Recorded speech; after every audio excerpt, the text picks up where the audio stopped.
Sí, escribamos ese mensajito y nos van a contestar, nada, dejarnos en visto. Pero bueno, más adelante continuamos con más música y de momento vamos a hablarle a todas las personas que se están yendo de viaje, de paseo. Y sí, así usted realmente se ha experimentado en esta temática o un novato, lo cierto es que hay infaltables de llevar para cualquier situación que se presente.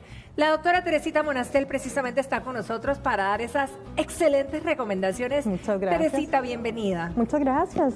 Cuéntanos un poquito, ¿verdad? ¿Cuáles son esos que mencioné así como infaltables para cualquier situación que surja ahí en el paseo donde estemos? A donde estemos. Ok, hay varias opciones, ¿verdad? Y sobre todo desde el punto, o sea, desde el enfoque médico, nosotros generalmente tenemos como unas cajitas donde clasificamos algunas cosas. Entonces, infaltables. El aparatito para medir la presión, un glucómetro si se puede o si es diabético, un termómetro es infaltable. Es infaltable, más si hay niños. No se puede dejar un termómetro y sobre todo suero. Suero. El suero es importantísimo. Vieras qué interesante, Patri, porque todo lo que tiene que ver con los niveles de deshidratación es algo muy importante. Al fin y al cabo, nosotros nos damos cuenta de que hay muchas personas que están pasando cosas y es por la deshidratación que van a manejar. A ver, vamos a ir detallando algunas situaciones que se pueden presentar, porque para las que somos madres, por ahí muchas deben de decir, ay, a la doctora le faltó, o sea, yo llevaría la pastilla para la diarrea, para el dolor de cabeza, para el vómito, porque uno ya con chicos sabe que de todo. Si, por ejemplo, alguien empieza con un virus gripal o con un virus de la pancita, ¿cuál es la recomendación a seguir? Porque a veces nos equivocamos, Tere. Sí, claro que sí. Ok, lo principal, si es en un niño, hay que diagnosticar. Exacto. En cuál. No es igual tratar un adulto mayor, no es igual tratar un adulto joven, no es igual tratar un niño. Todos tienen niveles de deshidratación diferentes y todos tienen diferentes síntomas. Por ejemplo, si es un niño, nunca podemos dejar que se deshidrate. Nacemos teniendo un 90% de agua en nuestro líquido extracelular. ¿Qué significa eso? Que nuestra torrente sanguíneo es más abundante cuando somos niños. Entonces, ¿qué pasa con un niño? Un niño se nos deshidrata así. Sí. ¿Cómo sabemos que se deshidrata un niño? Hay varios síntomas y hay varios signos que nosotros podemos observar. Claro. Exactamente. Ahora, con respecto a esto de que los infaltables, sí, claro, hay otra cajita que obviamente va a tener las medicinas y obviamente ahí vamos a tener antiinflamatorios, suerito, acetaminofén, cositas como más básicas que tenemos que manejar, porque si vamos a un lugar aislado, no podemos darnos el chance de que un niño tenga fiebre y nos convulsione, por ejemplo. Claro. Ahora, si nos vamos, por ejemplo, ¿verdad? Bueno, hablamos de gripes y hablamos de diarreas. ¿Qué pasa, por ejemplo? Bueno, que podría ser en montaña, pero también podría ser en playa. ¿Qué pasa, por ejemplo, si alguien empieza con esos dolores de cabeza o algún dolor muscular que no haya posibilidad de controlar? Bueno, muy importantísimo. Nosotros, bueno, yo siempre voy a la playa y llevo, obviamente por ser médico, llevo una locura, ¿verdad? Llevo hasta los inyectables, llevo un montón de cosas. Pero ahora hay bolis y cositas que podemos utilizar que son muy fáciles de transportar y eso nos va a dar... ¿Un boli es más efectivo que una pastilla? Es más rápido, el nivel de absorción, ve qué interesante, el nivel de absorción se da sublingual. Ajá. Entonces, la parte sublingual tiene mucho que ver. ¿Qué es lo que necesitamos? Que venga, se meta por debajo de la lengua y llegue a nuestro intestino, que es donde se va a absorber absolutamente todo. ¿Por qué es importante que sea sublingual? Porque el tiempo de acción es más o menos de 5 minutos. Ah, wow. Entonces, si tenemos un niño con mucho dolor de cabeza que está llorando, que se deshidrata, que un montón de cosas, podemos controlarlo en 5 minutos. Ahora, cuando hablamos de, digamos, dolores musculares, ¿es mejor, Tere, un analgésico o es mejor poner una cremita tópica analgésica? O sea, ¿qué es más efectivo? Bueno. Usted tiene que responderme, la doctora. Bueno, yo lo inyecto. ¡Ay, qué divina! No. Yo lo inyecto. ¿Yo, mamá, qué hago? ¿Le pongo la crema o le pongo la pastilla? ¿O le doy la pastilla? Bueno, o qué sé yo? Es que son diferentes formas de absorción, ¿verdad? Claro. Por ejemplo, lo que generalmente hacemos es le damos algo o inyectamos algo y obviamente vamos a... O sea, vamos con todo. Vamos con todo. Okay. En casos que sean unas contracturas muy fuertes. Tenemos casos de pacientes, tuve un paciente con una contractura que resultó ser un infarto, entonces tenemos que tener cuidado con ese tipo de contracturas y no sobremedicarlas para que no escondamos alguno de los síntomas importantes. Ahora, por ejemplo, en montañas que se da más, pero también en algunos sectores de la playa, ¿verdad? Sobre todo si hay personas alérgicas con respecto a los zancudos, a las purrujas, a las ñañajas, la que nos encontremos, ¿verdad? ¿Qué debemos llevar? Patri, es muy importante y ahora sobre todo con el dengue. Tenemos una locura de dengue. Sí. Hemos visto en el hospital no sé cuántos casos. Sí, de terror. 500 casos de personas con dengue y el problema es que nos haga un dengue hemorrágico. Entonces, ¿qué es lo que tenemos que llevar? Un simple repelente. Obviamente tenemos que, si usted es una persona que padece, que sabe que hace alergia, que usted se conoce, o sea, es importante que uno como paciente se conozca. Yo hago alergia a esto, hago al otro, o sea, amanezco todos los días con la nariz con congestión, entonces soy una persona que obviamente soy alérgica. Sí, claro. Yo tengo que manejar, hay pastillitas de dexametasona chiquititas que se pueden tomar perfectamente y eso me puede frenar un posible shock anafiláctico o cualquier otra cosa. Pero tengo que conocerme, tengo que saber cuáles son mis posibilidades de enfermarme. Entonces eso es importante. ¿Por qué? Porque uno como persona tiene que saber a qué, o que por lo menos un médico le haga una ficha médica y que lo ayude en eso. Ahora, nosotros llevamos la pastillilla, lo que tenemos, ¿verdad? Ahí a mano, a veces hasta lo que nos encontramos antes de irnos porque no lo planificamos como debería de ser. E incluso a la hora de la situación, nos lo tomamos con lo que tengamos ahí a la par, a lo mejor la gaseosa que nos esté tomando. Y déjenme decirles que hasta he visto a alguien que se tome con un traguito o con un vinito, ¿verdad? Porque era lo que tenía a la par. ¿Eso es maluco o la verdad que hace el mismo efecto? Tienes que tomar la pastilla, el comprimido, la gragia, lo que usted quiera con agua. ¿Por qué razón? Hay una razón específica por qué usted tiene que tomar la pastilla. Ok, atendamos eso porque a veces lo subestimamos. Porque es un componente neutro, no me va a hacer interacción. Por ejemplo, yo tomo algo ácido y lo ácido puede inhibir o puede disminuir la efectividad. Por eso, cada pastilla tiene su posología. Sí. Y por eso estudiamos tantísimo y dejamos, o sea, y decimos tanto, tómesela con agua. ¿Por qué? Porque no interfiere absolutamente nada. Tiene que ser un vaso grande y todas las pastillas dicen, tómese con agua. Ahora, por ejemplo, las personas que tienen padecimientos crónicos, ¿verdad? Digamos que sí llevan todos los medicamentos regulares, pero que de una manera así fulminante se los brincan o hacen desorden en este sentido.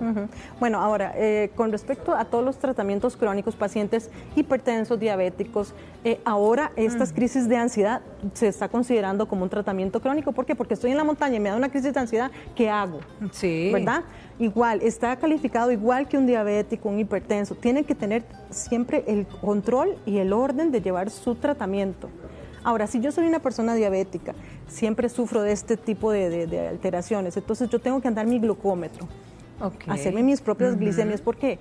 Porque no, o sea, tengo que cuidar mi salud, tengo que ser una persona responsable y sobre todo tengo que cuidar el entorno de los demás, porque no solo me enfermo yo, le enfermo el paseo a todo el mundo. Entonces es importante ese aspecto. Ahora, seguimos, ¿verdad? Ya pasó Navidad, pero seguimos en comilonas, todavía estamos, o muchos están de vaca, paseando. En ese momento, Tere, donde uno se siente que está hasta aquí con la comida, que uno dice, ay, no puedo ni respirar, ¿qué es lo que debe de hacer? Porque bueno, muchos se toman un tecito, pero otros se toman pastillas, digamos, de exceso. No sé, ¿qué es lo recomendable? Generalmente, si usted tiene que conocer su nivel, uno cuando ya sobrepasa ese nivel. No llegar a ese punto. No llegar a ese punto. ¿Por qué razón? Porque hay una capacidad gástrica. Y ese estómago es un músculo, eso se va agrandando y eso va aumentando la capacidad gástrica. Entonces, ¿qué es lo que tengo que hacer? Primero que nada, tomar poquito de agua, sentarme, parar de comer y si tengo mucho problema, ¿verdad? Si tengo mucha acidez, hay varios antiácidos que son excelentes que podemos usar. Eso siempre tiene que estar en nuestro botiquín, un antiácido. ¿Por qué razón? Porque eso me regula el pH gástrico. Como que nivela la pancita cuando la sentimos, ¿verdad? Hecha un desastre. Exactamente. Ahora, hablemos del sol ese de la playa que quema. Con respecto a los medicamentos también, ¿verdad?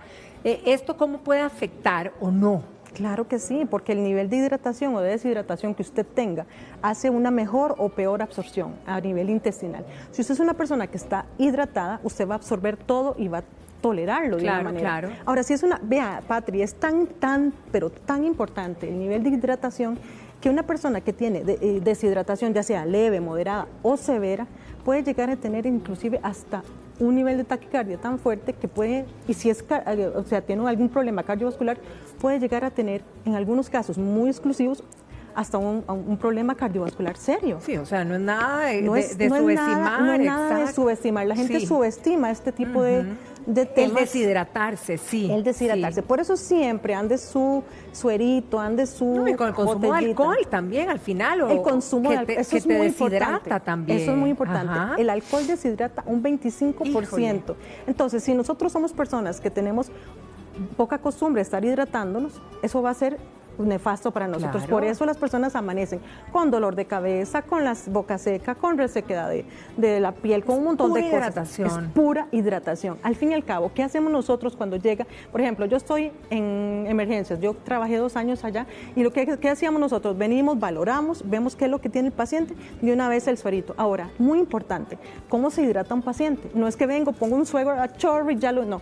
La hidratación debe ser paulatinamente entre 2 y 4 horas. ¿Por qué razón? Porque eso tiene que ver con su nivel celular, etcétera. O sea, hay muchas cosas que tienen que ver y sobre todo con los niveles de potasio, sodio, cloruro, magnesio, un montón de electrolitos que están importantes y que necesitamos que estén nivelados.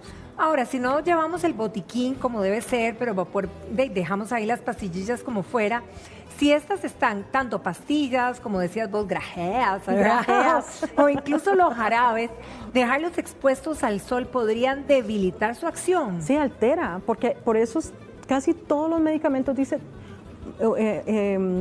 mantenerlos en lugares secos o que no les pegue mucho sol. ¿Por qué? Porque eso altera la composición química que tiene. Acordémonos, las pastillas son drogas al final, hechas en un laboratorio. O sea, no es algo que yo cogí la naturaleza y me tomé una hojita y eso es no, es algo que es metabolizado, o sea, hecho, procesado en un laboratorio. Ahora, si van adultos mayores en nuestro grupo, en el viaje, ¿verdad? O en el paseo, ¿cuáles deberían de ser las recomendaciones y los infaltables a checar? Mira, en los adultos mayores es todo un tema, por eso está el geriatra, ¿verdad? Imagínate que en los adultos mayores nosotros tenemos que valorar, o sea, los niveles de deshidratación totalmente diferentes a los de un adulto joven. ¿Por qué razón?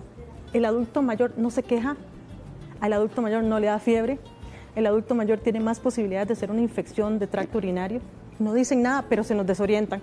Empiezan a pensar, ¿dónde estoy? Se desorientan. Sí. Entonces, es todo un capítulo muy diferente. ¿Qué es lo que tenemos que andar con los adultos mayores? Su tratamiento crónico, obviamente, su botellita de suero, todo su tratamiento específico, ¿verdad? Que esté utilizando a nivel crónico. Claro. Porque son personas de alto riesgo, ¿verdad? Ahora, digamos, en general, con adultos mayores o con niños o nosotros los adultos, ¿verdad?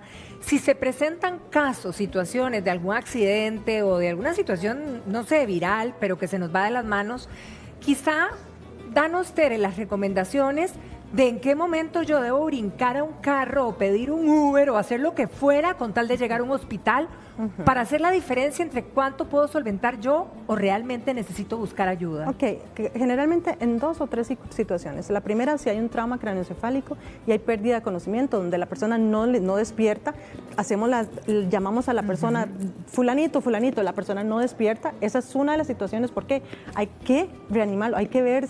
Es todo un tema de reanimación cardiovascular, tenemos que revisar pulso, ver cómo están las pupilas, etc. Claro. Si hay un sangrado, más de un 20% de pérdida en un paciente, ¿verdad? Eso nos indica que va a haber poco volumen en el paciente.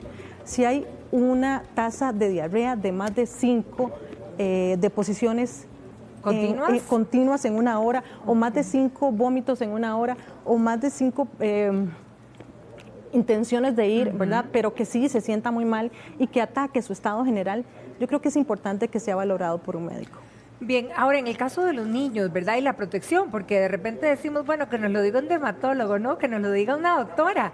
Esa protección de los chiquillos, porque cuánta fiebre hay por insolaciones también y se nos complica el paseo. Claro que sí, imagínate que los niños son tan susceptibles porque el nivel de agua que ellos tienen a nivel extracelular es muy grande, entonces es muy fácil que se nos deshidraten. Sí. En el momento que se nos deshidratan, tienen más posibilidades de hacer una convulsión por fiebre y por varias situaciones. Entonces, ¿qué es lo que hay que hacer con esos niños? Si usted no tiene nada a mano, si usted tiene que actuar rápido, agárrelo, métalo en una ducha de agua fría, ¿verdad? Pero siempre ande su acetaminofén líquido. Otra cosa importantísima, por favor, si ustedes tienen un niño, no utilicen medicamento de adultos. Los niños necesitan medicamentos de niño.